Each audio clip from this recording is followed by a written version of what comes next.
నన్ను గనపరచు వారిని. ఈ వచనం గుర్తుందా మీకు? మనం ఆయన్ని గనపరిచే పని పెట్టుకుంటే ఆయన మనల్ని గనపరిచే పని పెట్టుకుంటాడు. జ్ఞానము లేనివాడు నన్ను అడగండి, నేను మీకు జ్ఞానం ఇస్తానన్నాడు. బలహీనుడిగా ఉంటే నువ్వు నన్ను అడుగు, నేనే నీకు సహాయం చేస్తానన్నాడు. ఆయన ఇవ్వడానికి చేయడానికి ఎప్పుడు సిద్ధమే. కానీ అడిగే మనము స్వార్థంగా అడిగే పనిలో ఉంటాం మనం. అందుకే ప్రతిదానికి ఒక నియమం ఉంటుంది. మీరు చెప్పండి, ఒక తండ్రి తన పిల్లలకి ఏది కావాలో అది కష్టపడి ఆరోగ్యాన్ని పాడు చేసుకుని రాత్రింబగలు నెమ్మది లేకుండా సమకూరుస్తున్నాడు.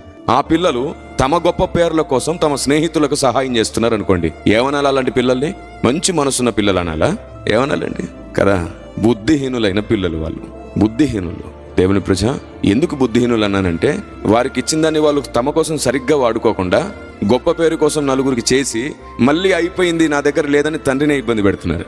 నీకు అలాంటి ఒక గొప్ప పేరే కావాలంటే నీకు ఇచ్చిన దాంట్లోనే చేసుకో. మళ్ళీ అయిపోయిందని అడగొద్దు, పాడైపోయిందని అడగొద్దు, లేదు అని అడగొద్దు, దొరకట్లేదని అడగొద్దు. అప్పుడు నువ్వు గొప్ప వ్యక్తివని అర్థం చేసుకోవచ్చు, అప్పుడు నమ్మొచ్చు. అలా కాదు, ఒకవైపు కుండలో తండ్రి పోస్తుంటే ఇంకోవైపు రంధ్రం చేసి పెట్టేస్తున్నారు పిల్లలు.